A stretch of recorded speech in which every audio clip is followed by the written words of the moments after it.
Why is Apple so innovative? Year after year after year after year, they're more innovative than all their competition. And yet, they're just a computer company. They're just like everyone else. They have the same access to the same talent, the same agencies, the same consultants, the same media. Then why is it that they seem to have something different?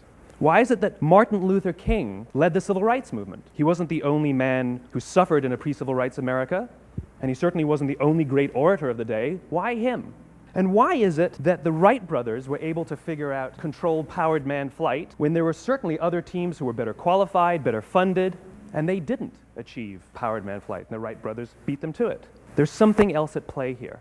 About 3.5 years ago, I made a discovery. And this discovery profoundly changed my view on how I thought the world worked, and it even profoundly changed the way in which I operate in it. As it turns out, all the great and inspiring leaders and organizations in the world, whether it's Apple or Martin Luther King or the Wright brothers, they all think, act, and communicate the exact same way, and it's the complete opposite to everyone else. All I did was codify it. And it's probably the world's simplest idea. I call it the golden circle. Why, how, what? This little idea explains why some organizations and some leaders are able to inspire where others aren't. Let me define the terms really quickly. Every single person, every single organization on the planet knows what they do, 100%. Some know how they do it, whether you call it your differentiating value proposition or your proprietary process or your USP. But very, very few people or organizations know why they do what they do. And by why, I don't mean to make a profit. That's a result. It's always a result. By why, I mean what's your purpose? What's your cause? What's your belief? Why does your organization exist? Well, as a result, the way we think, the way we act, the way we communicate is from the outside in. It's obvious. We go from the clearest thing to the fuzziest thing. But the inspired leaders, inspired organizations, regardless of their size, regardless of their industry, all think, act, and communicate from the inside out. If Apple were like everyone else, a marketing message from them might sound like this: we make great computers. They're beautifully designed, simple to use, and user-friendly. Want to buy one? And that's how most of us communicate. That's how most marketing is done, that's how most sales is done, and that's how most of us communicate interpersonally. We say what we do, we say how we're different or how we're better, and we expect some sort of behavior, a purchase, a vote, something like that. Here's our new law firm.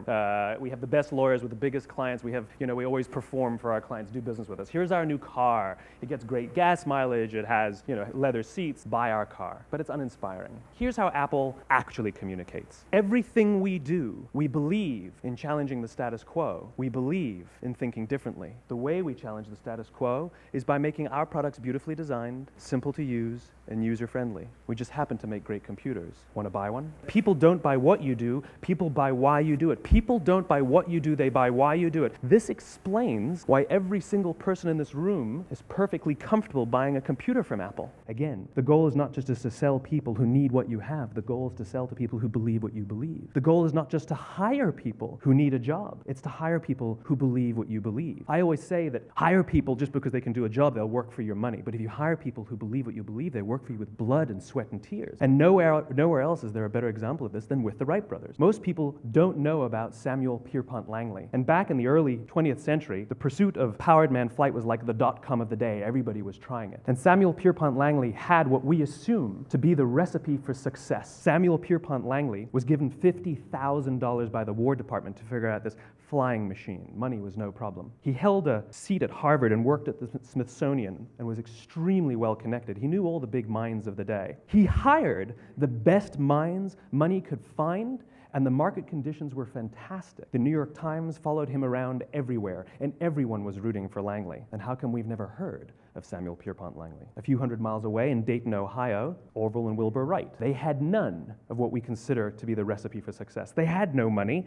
They paid for their dream with the proceeds from their bicycle shop. Not a single person on the Wright brothers' team had a college education, not even Orville or Wilbur. And the New York Times followed them around nowhere. The difference was Orville and Wilbur were driven by a cause, by a purpose, by a belief. They believed that if they could figure out this flying machine, it'll change the course of the world. Samuel Pierpont Langley was different. He wanted to be rich and he wanted to be famous. He was in pursuit of the result. He was in pursuit of the riches. And lo and behold, look what happened. The people who believed in the Wright brothers' dream worked with them with blood and sweat and tears. The others just worked for the paycheck. And they tell stories of how every time the Wright brothers went out, they would have to take 5 sets of parts because that's how many times they would crash before they came in for supper. And eventually, on December 17th, 1903, the Wright brothers took flight, and no one was there to even experience it. We found out about it a few days later. And further proof that Langley was motivated by the wrong thing, the day the Wright brothers took flight, he quit. He could have said, "That's an amazing discovery, guys. Now we'll improve upon your technology." But he didn't. He wasn't first. He didn't get rich. He didn't get famous. So he quit. People don't buy what you do, they buy why you do it. And if you talk about what you believe, you will attract those who believe what you believe. Well, why is it important to attract those who believe what you believe? In the summer of 1963, 250,000 people showed up on the Mall in Washington to hear